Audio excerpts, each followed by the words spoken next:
सुंदर, अप्रतिम, मनमोहक सौभाग्य अलंकार मंगळसूत्र महोत्सव 100% जीएसटी फ्री. मयूर अलंकार, सराफ बाजार आणि गंगापूर रोड, नाशिक. ताज्या बातम्यांसाठी नाशिक न्यूजच्या YouTube चॅनलला सबस्क्राइब करा आणि बेल आयकॉनला प्रेस करा.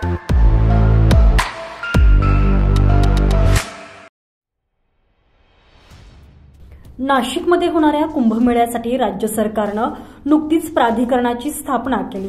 मात्र या प्राधिकरणामध्ये केवळ अधिकाऱ्यांचा समावेश करण्यात आल्यानं साधू महंतांनी नाराजी व्यक्त केलेली आहे.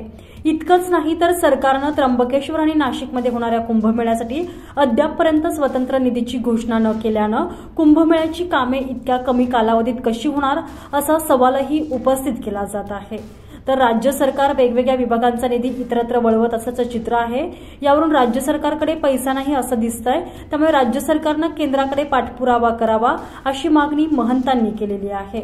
आनंद आखाड्याचे महंत महामंडलेश्वर शंकरानंद सरस्वती यांनी अनेक मागण्या करताना नाराजी देखील व्यक्त केलेली आहे. हो, आमची मागणी आहे आणि तो केंद्र सरकारने या कुंभमेळ्यासाठी स्वतंत्र फंड दिलाच पाहिजे आणि याच्यामधून देशाचा पण विकास होतो. देशाला उत्पन्न मिळतं, त्या राज्याला उत्पन्न मिळतं. प्रयागराजमध्ये की त्यांचा GDP इतका वाढला की जेवढी मोठी यात्रा आली त्यामुळे हे प्रशासनासाठी तिथल्या राज्यासाठी सुद्धा फार महत्त्वाचा. याच्यात केंद्र सरकारचा सहभाग असायला पाहिजे. त्यासाठी राज्य सरकारने पाठपुरावा केंद्र सरकारकडे केला पाहिजे, तर केंद्र सरकार निश्चित यांना मदत करू शकेल. प्राधिकरणामध्ये साधू महंतांचा समावेश न केल्यानं त्यांनी नाराजी व्यक्त केलेली आहे.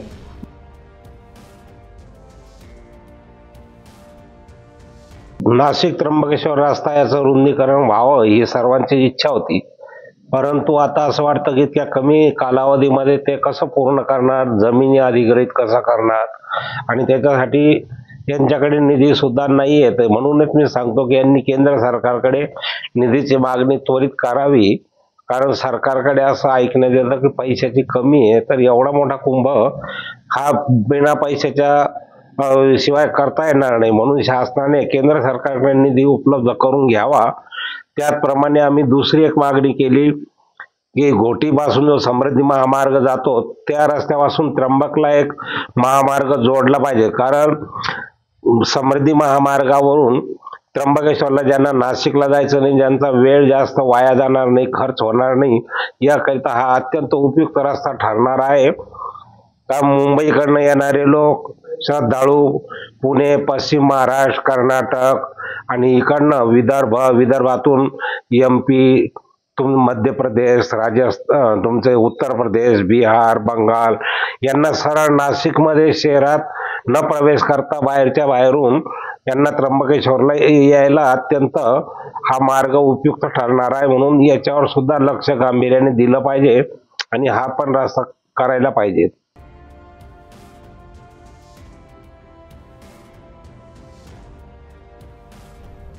संजय परमार, नाशिक न्यूज, नाशिक.